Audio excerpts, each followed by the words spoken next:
Chloe, Sonia, Henry और Charles ये आपस में दोस्त थे। स्कूल की छुट्टियां चल रही थीं और शाम में ये लोग अक्सर लंबी लंबी वॉक्स पर चले जाते थे।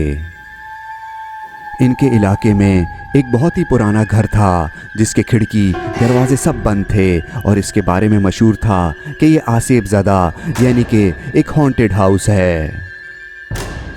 हेनरी ने कहा, मेरे बाबा कहते हैं कि ये बहुत ही ख़तरनाक घर है और इस घर के अंदर कभी भी मत जाना। मैं जब भी इस घर के आगे से गुजरता हूँ बहुत डर लगता है। चार्ल्स ने कहा, यह घर तो बहुत सालों से बंद है, यहाँ तो कन्फर्म जिन भूत तो रहते ही होंगे। सोनिया ने कहा, मुझे नहीं लगता इस घर में कोई जिन भूत होंगे, पुराना घर है, इस घर में तो बस चूहे ही होंगे। क्लोई ने कहा, यह तो घर के अंदर जाकर ही पता चलेगा कि सच क्या है। तो फिर क्या ख्याल है, अंदर चलें? इन चारों को मालूम था कि इस हॉन्टेड हाउस के अंदर जाना मना है। इनके घर वालों ने भी इसके बारे में बताया हुआ था, मगर फिर भी ये लोग इस हॉन्टेड हाउस में तफरी करने के लिए चले गए।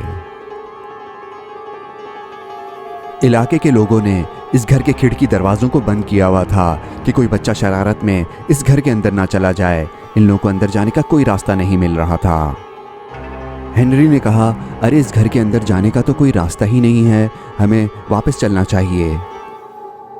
ठीक उसी वक्त चार्ल्स पलट करके बोला, अरे मुझे मिल गया घर के अंदर जाने का रास्ता, मेरे साथ आओ। चार्ल्स और हेनरी ने एक लकड़ी का तख्ता हटाया तो बेसमेंट में जाने का रास्ता मिल गया। बस फिर क्या था, ये चारों बगैर सोचे समझे नीचे बेसमेंट में आ गए। बेसमेंट में काफ़ी अंधेरा हो रहा था, बाहर से थोड़ी बहुत रोशनी आ रही थी और यहाँ अजीब सी बदबू थी। हेनरी की नज़र जब नीचे ज़मीन पे पड़ी तो उसकी तो जान ही निकल गई। क्लोई और चार्ल्स भी डर गए, मगर सोनिया को ज़रा भी डर नहीं लग रहा था। यहाँ इन लोगों को बेसमेंट में एक नहीं, दो नहीं, तीन नहीं, बल्कि 6 कब्रें मिलीं। हेनरी ने कहा, अरे यहाँ से वापस चलो, हमें यहाँ नहीं आना चाहिए था, यहाँ तो कब्रें ही कब्रें हैं। एक जोर की आवाज़ आई। क्लोई ने कहा, लगता है किसी ने हमें यहाँ आते हुए देख लिया, अब हमारी खैर नहीं। सोनिया ने कहा, अरे तुम लोग इतना डर क्यों रहे हो, कुछ भी नहीं हुआ, चलो ऐसा करते हैं ऊपर की मंजिल पे चलते हैं।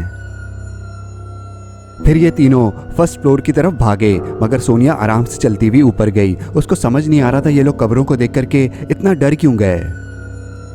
हेनरी ने कहा, शुक्र है आवाज आना बंद हो गई, मगर अरे ये सोनिया कहाँ गई? फिर इन्हें अचानक सोनिया की आवाज आई, अरे मेरे डरपोक दोस्तों यहाँ आओ। ये तीनों सोनिया को ढूंढते हुए एक कमरे में आए तो सोनिया को देख करके हैरान हो गए। सोनिया तो बड़े मज़े से एक सोफे पर बैठी हुई थी और इनको हाथ हिला रही थी। सोनिया ने कहा, यह घर अंदर से इतना बुरा नहीं है जितना बुरा ये बाहर से दिखता है। हेनरी ने पूछा, सोनिया क्या तुम्हें यहाँ ज़रा भी डर नहीं लग रहा? बिल्कुल भी नहीं, यहाँ तो मैं आराम से पूरी रात गुजार सकती हूँ। ये आवाज़ तो ऊपर छत से आई है। दोस्तों यहाँ रुकने का नहीं है, चलो भागो यहाँ से फौरन। सवाए सोनिया के ये तीनों तो फौरन वहाँ से भाग गए। आवाज़ ही इतनी ज़ोर की आई ऊपर से कि ऐसा लग रहा था कि जैसे कोई छत से अंदर घुसने की कोशिश कर रहा हो। ये तीनों भाग करके बाहर आए तो इन्हें एहसास हुआ कि सोनिया तो आई नहीं। क्लोई ने कहा, अरे ये सोनिया कहाँ रह गई, बाहर क्यों नहीं आई? मगर फौरन ही सोनिया आराम से टहलती हुई वहां पर आ गई और अपने दोस्तों को देख करके हंसने लगी। क्लोई ने पूछा, क्या हुआ सोनिया, तुम हंस क्यों रही हो? सोनिया ने कहा, तुम लोगों की शक्लों को देख करके हंसी आ रही है, ऐसा लग रहा है कि जैसे तुम लोगों ने किसी भूत को देख लिया हो। अरे सोनिया, घर के अंदर कौन दफन है ये सोच के तुम्हें डर नहीं लग रहा क्या? नहीं तो, मुझे तो बिल्कुल भी डर नहीं लगा। चार्ल्स ने गुस्से में कहा, अरे झूठ बोल रही है ये, ऐसा कैसे हो सकता है कि जरा भी डर ना लगा हो? हेनरी ने पूछा, सोनिया तुम कह रही थी कि तुम इस घर में पूरी रात गुजार सकती हो, क्या वाकई? चार्ल्स ने कहा, अरे पौंका रात गुजार सकती है ये, अभी तो चलो, थोड़ी रोशनी थी, शायद इसी वजह से इसे डर ना लगा हो, रात में तो इसकी जान ही निकल जाएगी। सोनिया को भी गुस्सा आ गया। उसने कहा, जिन भूत पर मेरा यकीन ही नहीं है और ना मैं उनसे डरती हूँ, मैं इस घर में पूरी रात गुजार सकती हूँ, चाहो तो मुझसे शर्त लगा लो। चार्ल्स ने कहा, ठीक है, 5,000 रुपए की शर्त, ये रात यहाँ नहीं गुजार पाएगी। सोनिया ने कहा, मुझे ये शर्त मंजूर है, अगर मैंने यहाँ रात गुजार ली तो तुम मुझे 5,000 दोगे, अगर नहीं तो मैं दूंगी। चार्ल्स और सोनिया के बीच में शर्त लग गई। सोनिया को शर्त जीतने के लिए रात 12 बजे से लेकर के सुबह 6 बजे तक इस घर में रहना होगा। रात 12 बजे के करीब ये लोग घर वालों से बहाना बना करके यहाँ पर आ गए और सोनिया घर के अंदर जाने लगी। अरे सोनिया, कोई भी प्रॉब्लम हो तो जोर से आवाज लगा देना, ठीक है?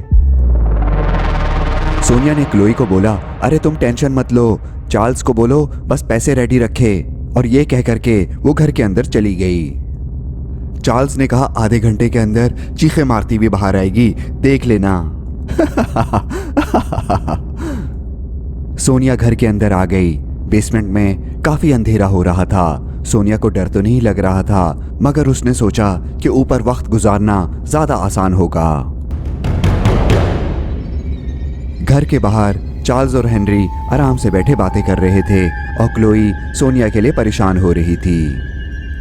सोनिया को गए हुए बहुत देर हो चुकी थी। क्लोई ने पूछा, यार टाइम तो बताओ, क्या हो रहा है? अभी टाइम हो रहा है 3 बज गए हैं। क्लोई ने कहा, चार्ल्स लगता है तुम शर्त हार जाओगे, मान लो कि हमारी दोस्त बहादुर है। एक बड़ी जोर की आवाज आई जिसे सुनकर के ये तीनों डर गए। चार्ल्स ने कहा, ये कैसी आवाज थी? ये तो घर के अंदर से ही आई है, सोनिया को अब बाहर आ जाना चाहिए।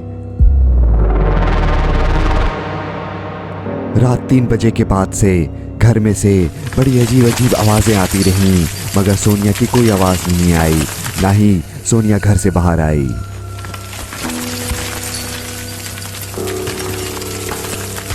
सोनिया के दोस्त सोनिया का बड़ी बेचैनी के साथ इंतजार कर रहे थे। फिर आखिरकार सुबह के 6 बज गए, मगर सोनिया फिर भी घर से बाहर नहीं आई। हेनरी ने अपनी घड़ी में टाइम देखा और बोला, ये तो 6 से ऊपर हो गए, ये अभी तक बाहर क्यों नहीं आई? मुझे बहुत परेशानी हो रही है, सोनिया को ढूंढने के लिए घर के अंदर चलते हैं।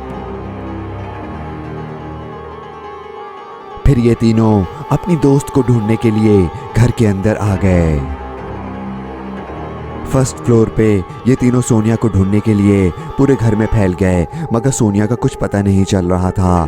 ये लोग सोनिया को आवाजें दे रहे थे, मगर सोनिया इनको जवाब नहीं दे रही थी। चार्ल्स ने कहा, सोनिया तुम कहाँ हो? ठीक है, तुम बहादुर हो, तुम शर्त जीत गई, अब बाहर आ जाओ। आखिरी कमरे में जब ये तीनों आए तो इन लोगों को सोनिया मिल गई। सोनिया कोने में खड़ी हुई थी, बहुत बुरी तरह जख्मी थी और बहुत ज्यादा डरी हुई थी। मुझे बचा लो मेरे दोस्तों, वो लोग फिर आ जाएंगे, मुझे मारेंगे, वो लोग यहीं कहीं हैं, प्लीज। क्लोई ने पूछा, सोनिया क्या हुआ? किसने किया ये तुम्हारे साथ? इस घर में 3 औरतें हैं, 3 मर्द हैं, उन्होंने मेरे साथ ये किया, प्लीज मुझे बाहर निकालो। सोनिया तुम परेशान मत हो। हेनरी, चार्ल्स, प्लीज पुलिस को बुलाओ। इन तीनों ने सोनिया को घर से बाहर निकाल लिया। थोड़ी देर में यहाँ पर पुलिस भी आ गई। पुलिस ने घर को चारों तरफ से घेरे में ले लिया। पुलिस ने इस हॉन्टेड हाउस के अंदर जाकर के घर की तलाशी ली। सोनिया बहुत ज़्यादा डरी हुई थी, वो बार बार यही बोल रही थी, वो फिर आ जाएंगे, मुझे मारेंगे, प्लीज़ मुझे बचा लो, मुझे बचा लो। पुलिस इंस्पेक्टर ने आकर के बोला, बच्चों हमने तो पूरा घर छान मारा, मगर हमें तो वहाँ कोई भी नहीं मिला। मगर सोनिया सिर्फ एक ही बात करी जा रही थी, मैं सच कह रही हूँ, उस घर में कोई है, 3 मर्द 3 औरतें हैं, उन्होंने ही मेरा ये हाल किया है। वो कहीं से भी आ जाते हैं, कहीं से भी आ जाते हैं, मेरा यकीन करें, मैं सच कह रही हूँ। इंस्पेक्टर ने कहा, मुझे इसकी तबीयत ठीक नहीं लग रही, इसको फौरन से हॉस्पिटल लेकर के जाना होगा। सोनिया को हॉस्पिटल में इलाज कराते हुए 1 साल से ज्यादा हो चुका था। सोनिया के जिस्म पर दांतों के निशान और नाखूनों के निशान देख करके डॉक्टरों ने यह कहा था कि वाकई इसको एक से ज़्यादा लोगों ने नुकसान पहुंचाया है। बहुत ज़्यादा डर जाने की वजह से सोनिया का जहनी तवाज़ुन ख़राब हो गया और ये पागल हो गई और अब ये हमेशा इसी मेंटल हॉस्पिटल में ही रहेगी।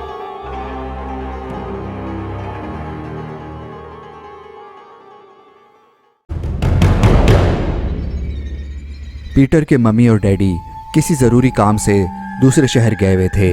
पीटर घर में अकेला था। अभी स्कूल जाने का टाइम हो चुका था मगर पीटर सो रहा था। पीटर की मम्मी उसको कॉल कर रही थी। पीटर ने फ़ोन स्पीकर पे किया और बोला, जी मामा। पीटर, तुम अभी उठे हो ना? जी मामा, अभी उठा हूँ। बेटा, आज भी इतनी देर से उठे हो, अब टाइम पर स्कूल कैसे जाओगे? बताओ मुझे तुम। मामा, बस जल्दी जल्दी करता हूँ। ठीक है, ओके बाय। पीटर के स्कूल से कई बार शिकायत आ चुकी थी कि ये स्कूल लेट पहुंचता है। पीटर को हर हाल में 7:30 पर स्कूल में पहुंच जाना था। बगैर नाश्ता किए सिर्फ मुंह धो करके बैग उठा करके ये स्कूल की तरफ आया। इसने टाइम देखा तो 7:40 हो चुके थे। आज भी ये 10 मिनट लेट था। पहला पीरियड सर रॉबर्ट का था जो कि बहुत ज़्यादा गुस्से वाले थे। ये पीटर को कई बार कह चुके थे कि स्कूल वक्त पर आया करे वरना अच्छा नहीं होगा। पीटर क्लास के बाहर खड़ा हुआ था मगर उसकी क्लास में जाने की हिम्मत नहीं हो रही थी। सर रॉबर्ट पढ़ाते पढ़ाते थोड़ा आगे बढ़े तो पीटर ने सोचा कि अभी मौका अच्छा है, इसकी डेस्क तो सबसे आगे है, ये चुपके से जाकर के आगे बैठ जाएगा। ये बोर्ड पर जो कुछ मैंने लिखा है ये बहुत ज़्यादा इंपॉर्टेंट है, आप लोग को समझ नहीं आए तो मुझसे पूछ सकते हैं।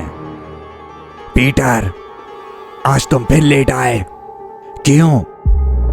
पीटर की तो जान ही निकल गई। वो सोच रहा था कि सर रॉबर्ट तो दूसरी तरफ देख रहे थे, इन्हें कैसे पता चला ये क्लास में आ गया। तुम्हें क्या लगा यूं चुप करके बैठ जाओगे तो मुझे पता नहीं चलेगा क्या? नवाब साहब रोज लेट आते हैं, आज मैं तुम्हें छोड़ूंगा नहीं। सर रॉबर्ट को आज बहुत गुस्सा आ गया। उन्होंने आज पीटर की पिटाई लगा दी। ये जॉर्ज है, पीटर का दोस्त। इसे पीटर पर अफसोस हो रहा था।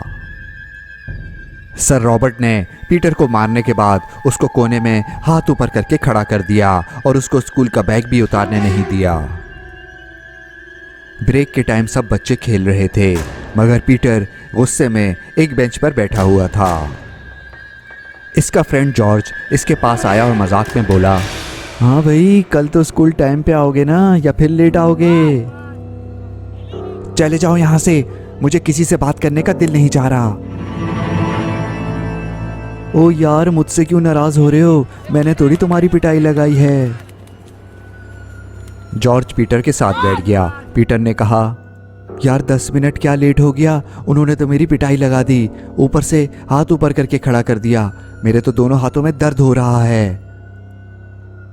यार तुम्हें तो पता है कि सर रॉबर्ट कितने गुस्से वाले हैं, फिर भी तुम उनकी क्लास में देर से आते हो।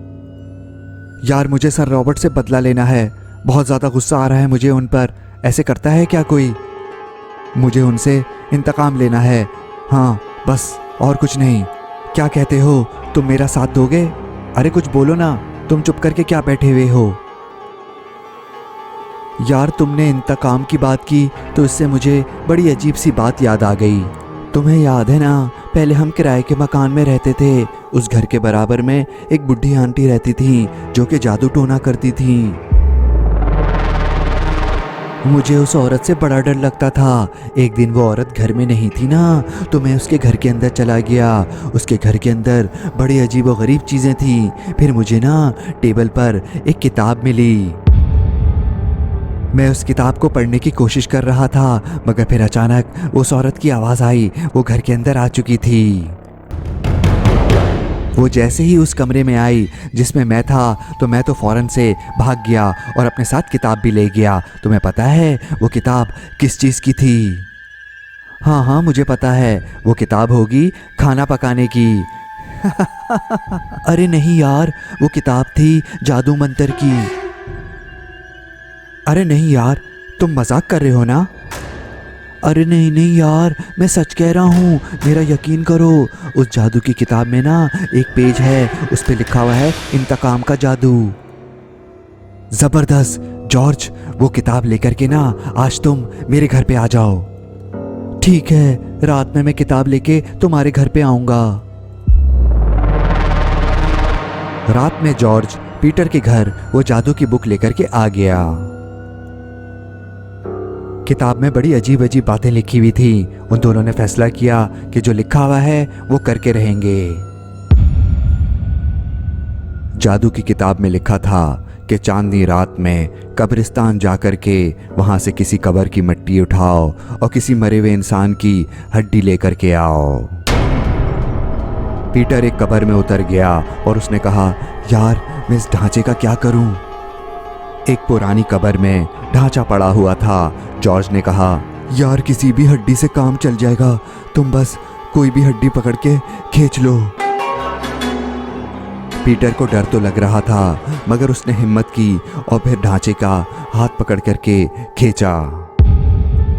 पीटर ने कहा, अरे मैं तो सिर्फ उंगली पकड़ करके खींच रहा था, ये तो पूरा हाथ ही बाहर आ गया। फिर उसी वक्त ढांचे का सर खुद से हिल गया।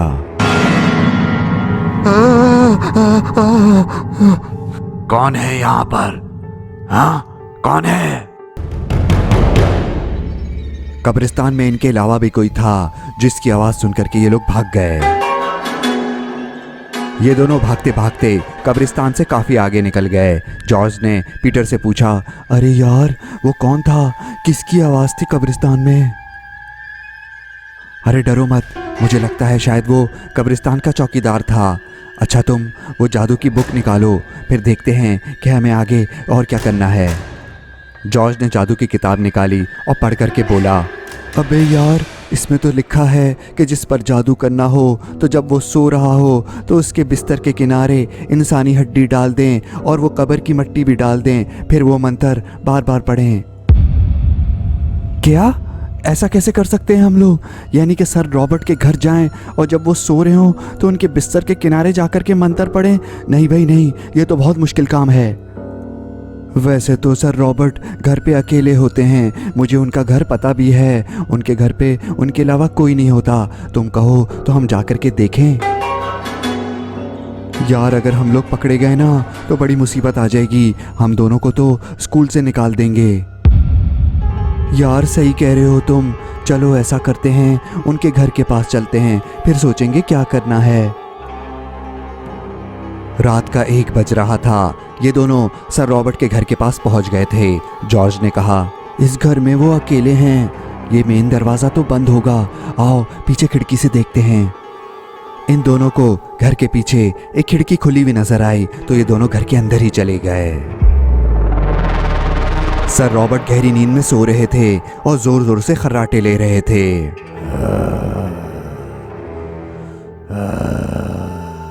इन दोनों ने फैसला किया कि बस जल्दी से जादू करके यहाँ से भाग जाएंगे। जॉर्ज ने अपने बैग से कब्र की मिट्टी जमीन पर रखी, एक ढांचे का हाथ रखा और जादू की किताब रख करके ये दोनों बैठ गए और मंत्र पढ़ना शुरू कर दिया। देवी कट जाए मुंडे की मुंडी। सर रॉबर्ट की नींद अचानक से खराब हो गई। वो नींद में कुछ बोलने लगे। 0 1 2। पीटर और जॉर्ज ने मंत्र पढ़ना बंद कर दिया क्योंकि सर रॉबर्ट उठ गए थे। हाँ, कौन है? कौन है? कौन है मेरे घर में? हाँ। पीटर और जॉर्ज छुप करके जमीन पर लेट गए। सर रॉबर्ट उठ गए थे और बिस्तर से उठ करके ठीक उन लोग के पास आ गए। सर रॉबर्ट पर जादू का लगता है असर हो गया था, वो जोर जोर से चीख रहे थे। ये क्या हो गया? नहीं। जॉर्ज और पीटर फंस चुके थे, मगर जब इन लोगों ने सर उठा करके देखा तो इन लोगों को यकीन ही नहीं आया, सर रॉबर्ट का तो सर ही गायब था। सर रॉबर्ट का सर जिस्म से अलग हो गया था और बिस्तर पे पड़ा हुआ था।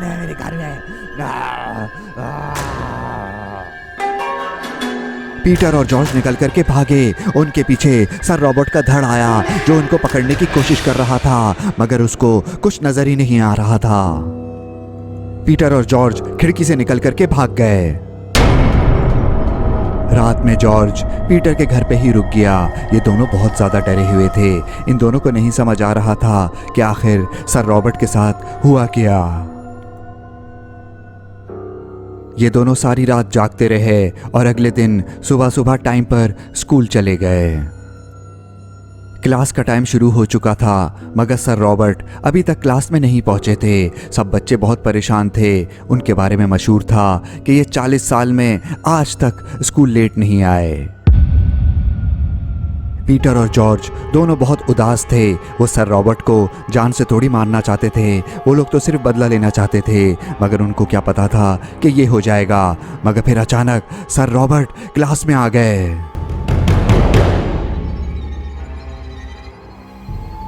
अरे ऐसे कैसे हो गया? सर रॉबर्ट का सर तो इनके धड़ से अलग हो गया था। पीटर और जॉर्ज को तो अपनी आंखों पे यकीन नहीं आ रहा था। सर रॉबर्ट ने कहा, सॉरी बच्चों, मुझे क्लास में आने में थोड़ी देर हो गई।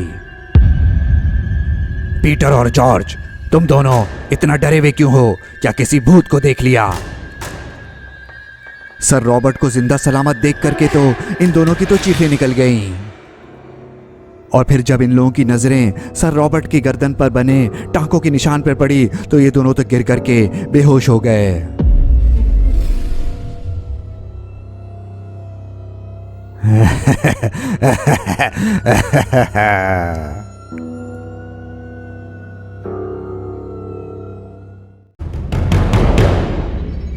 चांदनी रात थी।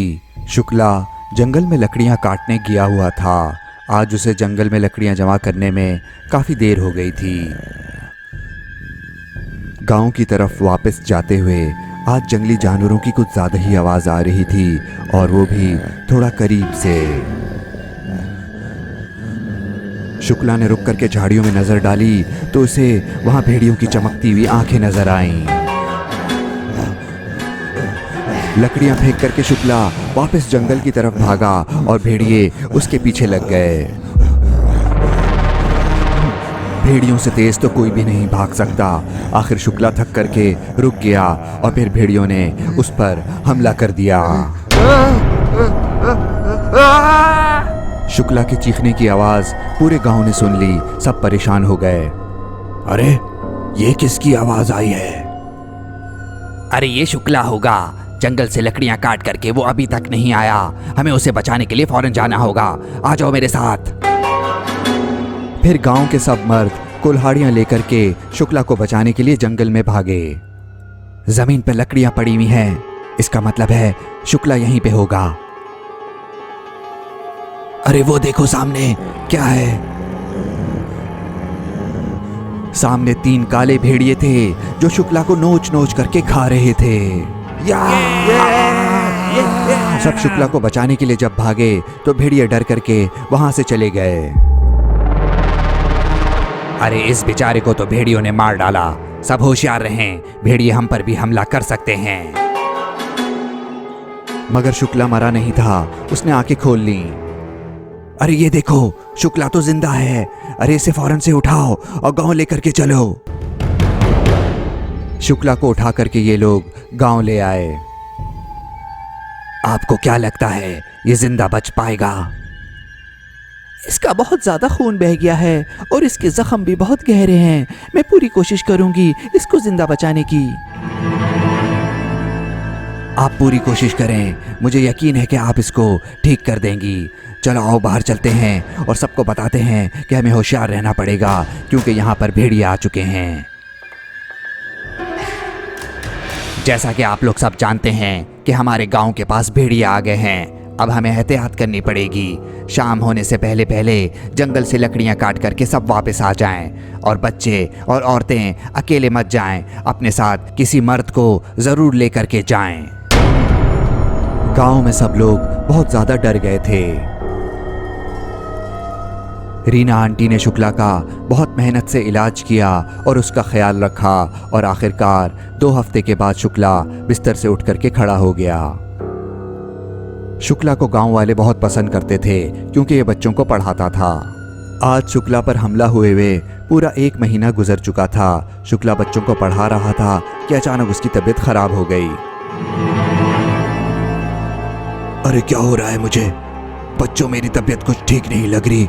अभी पढ़ाई खत्म करते हैं, कल से दोबारा पढ़ेंगे। ये कह करके शुक्ला अपने घर की तरफ चला गया। बच्चे शुक्ला को इस तरह देख करके परेशान हो गए। रात हो गई थी। बच्चे खेल कूद में और बातों में लगे हुए थे। रीना आंटी ने नोट किया कि बच्चों ने आज ज़्यादा पढ़ाई नहीं की है, तो उन्होंने सोचा कि जाकर के पूछें कि शुक्ला ने जल्दी छुट्टी क्यों दी है। एक बच्ची ने उन्हें बताया कि सर शुक्ला की तबीयत खराब हो गई थी, इसलिए उन्होंने जल्दी छुट्टी दे दी। शुक्ला की तबीयत खराब हो गई? अच्छा, मैं जाकर के देखती हूँ क्या हुआ है उसे। रीना आंटी शुक्ला के लिए परेशान हो गईं। वो फौरन से उसके घर गई, मगर शुक्ला घर पे नहीं था। रीना आंटी घर से बाहर निकली। उनको अजीब सी आवाज आ रही थी। ये आवाज घर के पीछे से आ रही थी। रीना आंटी घर के पीछे चली गईं।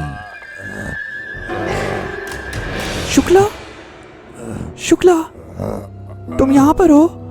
हाँ? नहीं, नहीं, ऐसा नहीं हो सकता।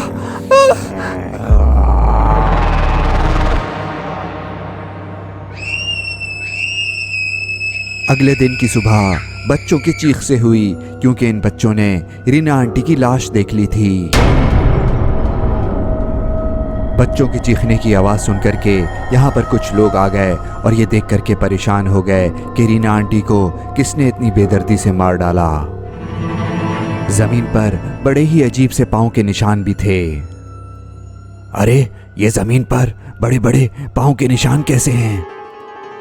ये पाँव के निशान तो लगता है किसी बहुत ही बड़े दरिंदे के हैं। अरे, इन पैरों के निशान तो हमारे गांव की तरफ ही जा रहे हैं। आइए देखते हैं कहाँ जाते हैं। ये लोग पैरों के निशान के पीछे पीछे चलते रहे। फिर ये पैरों के निशान एक घर के पास आकर के खत्म हो गए। अरे, ये पैरों के निशान तो शुक्ला के घर की तरफ जा रहे हैं। कहीं उस दरिंदे ने शुक्ला को तो नहीं मार डाला। मगर ठीक उसी वक्त शुक्ला घर से बाहर निकल आया। वो अभी अभी सो के उठा था। अरे क्या हुआ? आप लोग सब परेशान क्यों हैं? अरे भाई शुक्ला, तुम ठीक हो? कुछ हुआ तो नहीं? कल रात में मेरी अचानक तबीयत खराब हो गई थी, मगर मैं अभी बिल्कुल ठीक हूँ। हुआ क्या है? जैसे ही इन लोगों ने इसको रीना आंटी के बारे में बताया तो ये फूट फूट के रोने लगा।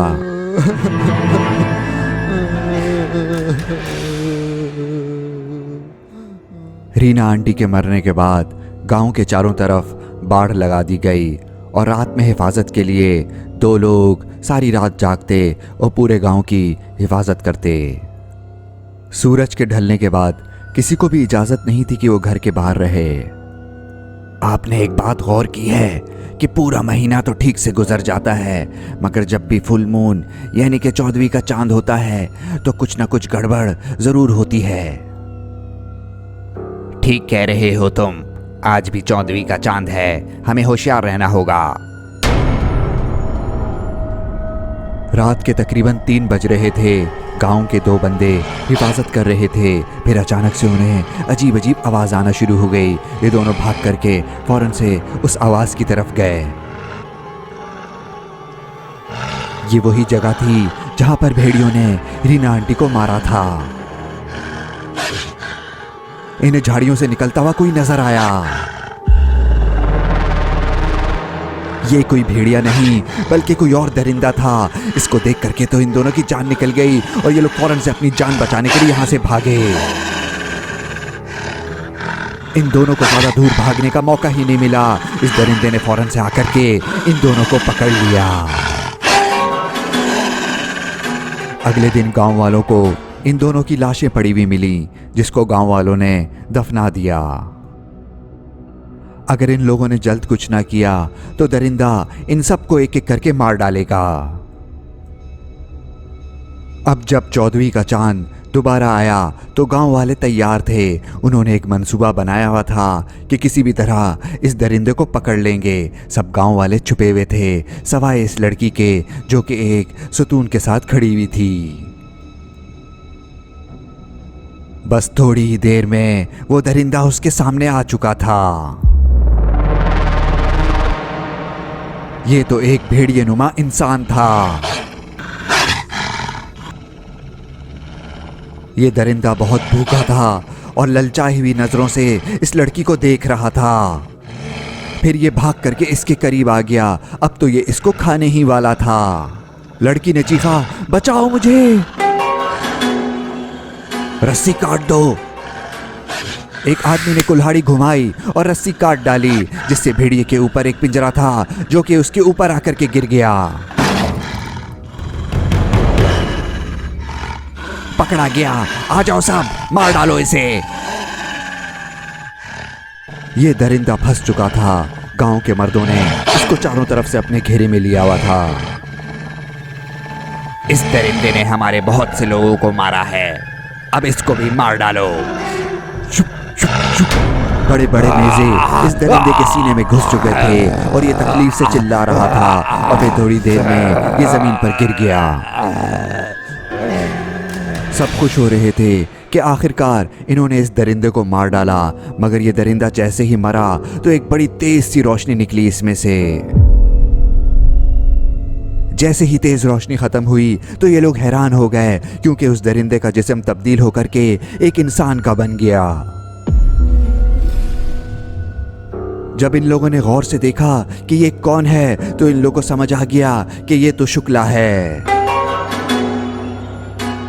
भेड़ियों के काटने की वजह से शुक्ला के साथ ऐसा हुआ कि ये हर महीने की 14वीं के चांद में भेड़िया बन जाता और लोगों को खाने के लिए आ जाता।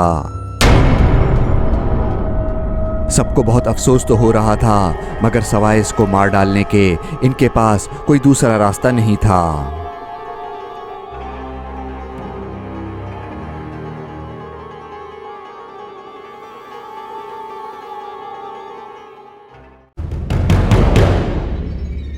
सर केविन अपनी क्लास के बच्चों को कैंपिंग ट्रिप के लिए लेकर के जा रहे थे।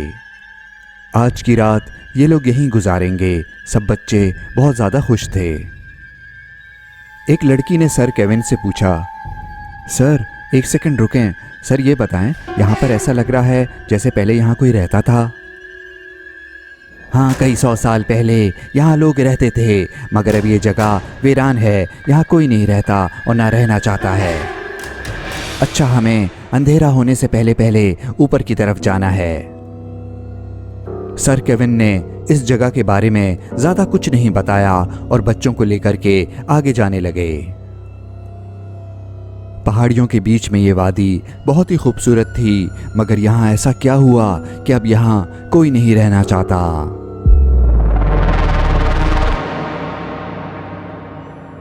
कैंपिंग की साइट ऊपर पहाड़ी की तरफ थी। सब बच्चे एहतियात से ऊपर की तरफ जा रहे थे।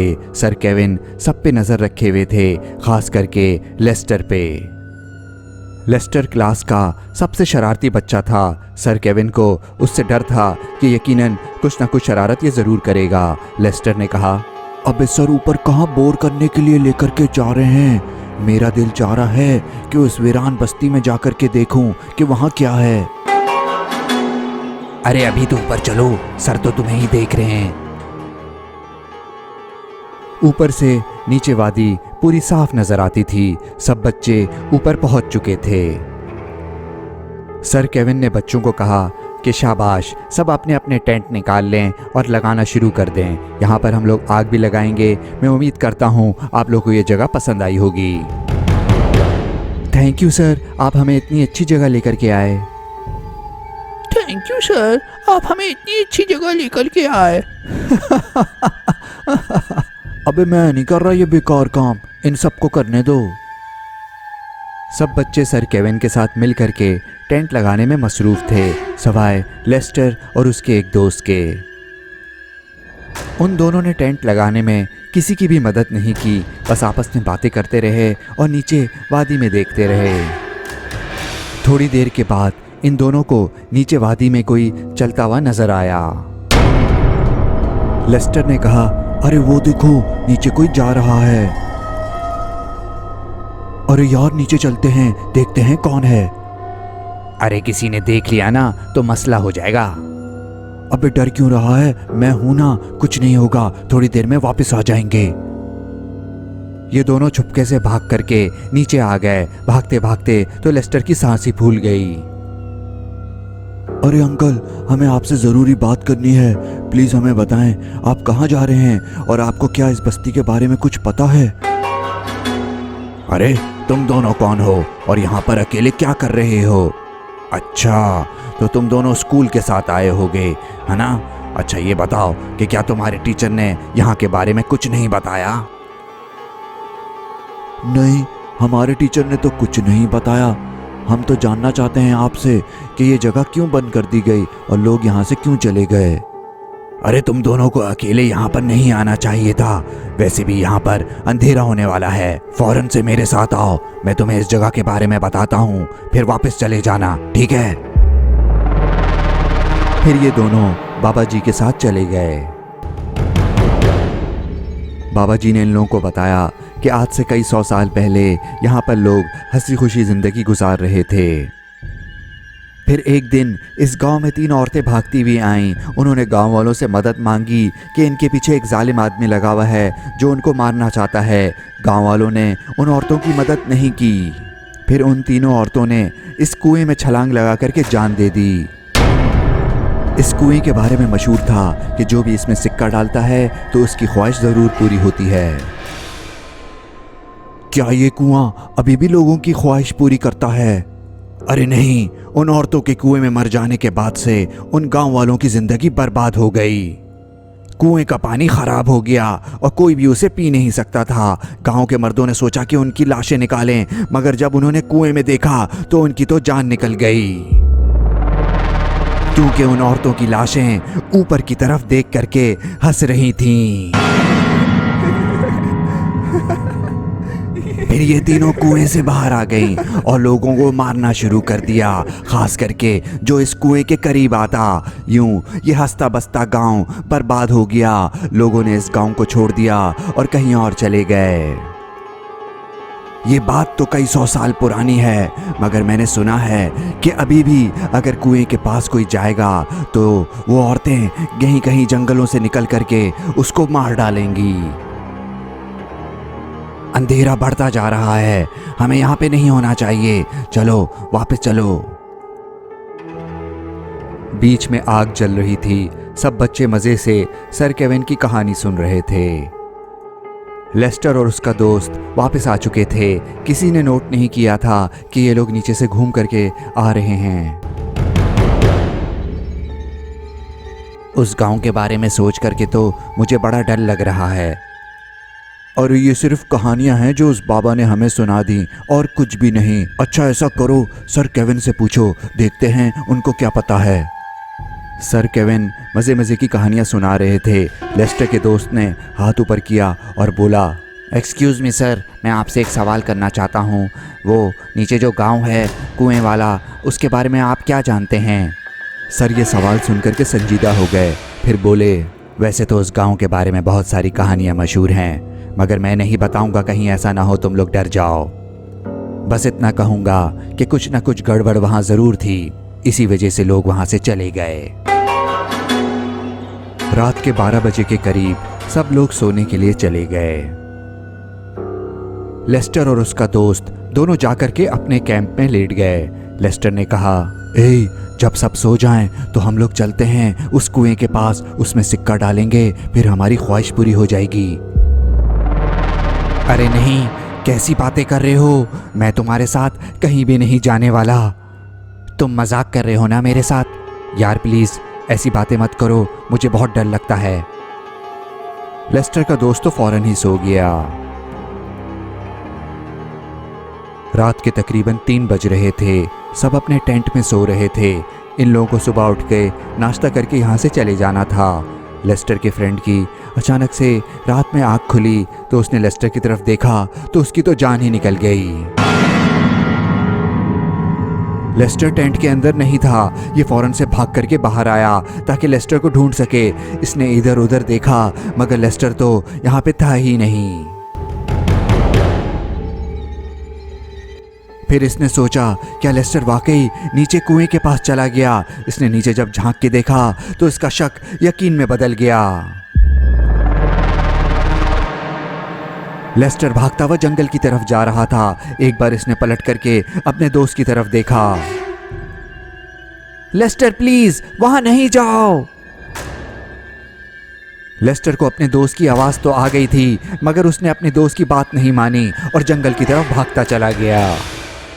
शोर की आवाज़ सुनकर के सब भागते हुए आ गए। सर केविन ने पूछा, क्या हुआ, तुम किसको आवाज़ दे रहे हो? सर, लेस्टर कुएं के पास जा रहा है। क्या? ओह नो, सब यहीं पे रुके हैं, मैं उसके पीछे जाता हूँ। लेस्टर दरख्तों में से भागता हुआ गांव वाली जगह पर पहुंच चुका था। इसको डर तो बिल्कुल भी नहीं लग रहा था, मगर फिर भी यह एहतियातन इधर उधर देख रहा था। लेस्टर ने बस ये सोचा था कि वो कुएं में सिक्का डाल करके ये ख्वाहिश करेगा कि वो बहुत मशहूर हो जाए और बस फिर ये यहाँ से वापस चला जाएगा। सर केविन पहाड़ी से भागते हुए नीचे की तरफ आ रहे थे ताकि लेस्टर को रोक सकें। लेस्टर खारदार तारों को हटा करके कुएं की तरफ आगे चलता चला गया। उसको जरा सा भी डर नहीं लग रहा था। लेस्टर ने आंखें बंद करके ख्वाहिश की कि वो बहुत मशहूर हो जाए। जेब से एक सिक्का निकाल करके उसने कुएं की तरफ उछाल दिया। सिक्का कुएं के अंदर जाकर के गायब हो गया। लेस्टर, लेस्टर, लेस्टर बेटा, वहां पे क्या कर रहे हो? लेस्टर, वहां से हट जाओ, फौरन से यहां पर आ जाओ। अरे सर, डरने की कोई बात नहीं है, यहाँ कुछ नहीं है, आप बिला वजह परेशान हो रहे हैं। ओह नो, ये नहीं हो सकता। अरे ये क्या हो रहा है? नहीं। अरे इन्हें क्या हुआ? फिर अचानक झाड़ियों में से निकल करके कोई आ गया। लेस्टर ने दूसरी तरफ देखा तो वहां पे भी कोई था।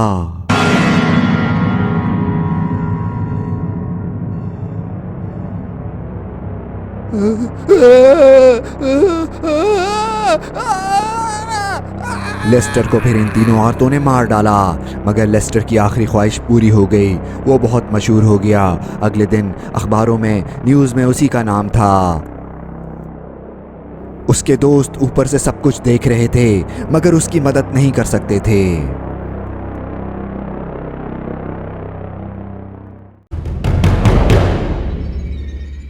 मिस्टर और मिसेस ईथन रात में पार्टी में गए हुए थे और वापसी में इनको बहुत देर हो गई थी।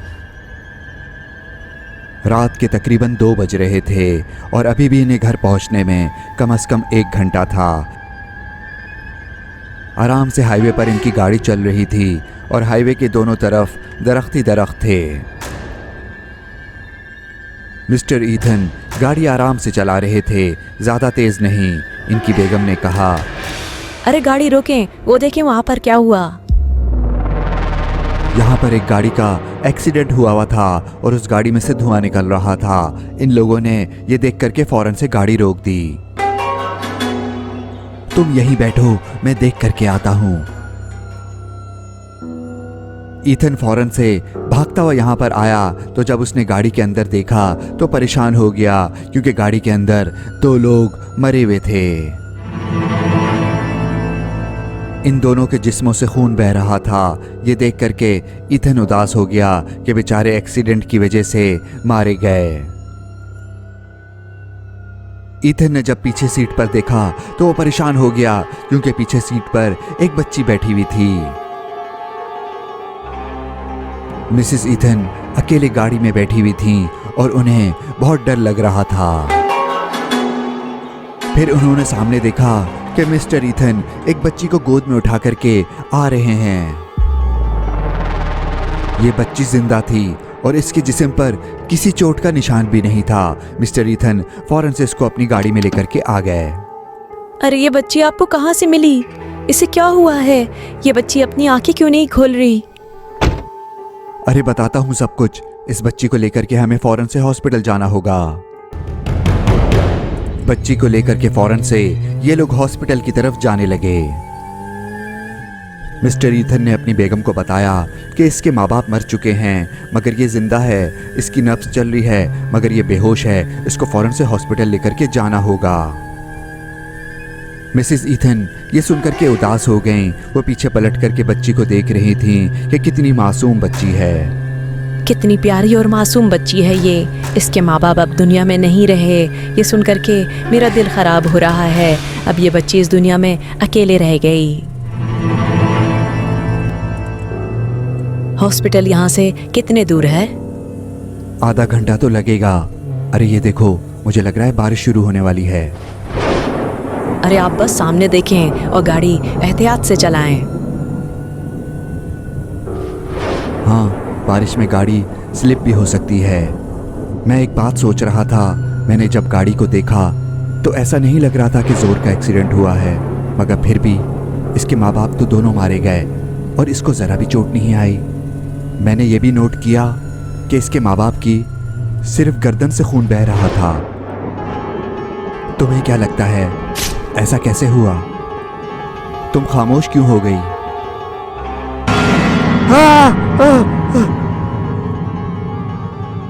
मिसेस ईथन की गर्दन कटी हुई थी।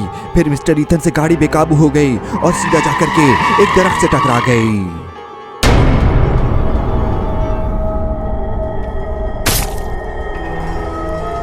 इस बच्ची ने मिस्टर ईथन को भी मार डाला। इस बच्ची का यही काम था कि वो लोगों को मार डालती और लोगों का रुपया पैसा छीन लेती।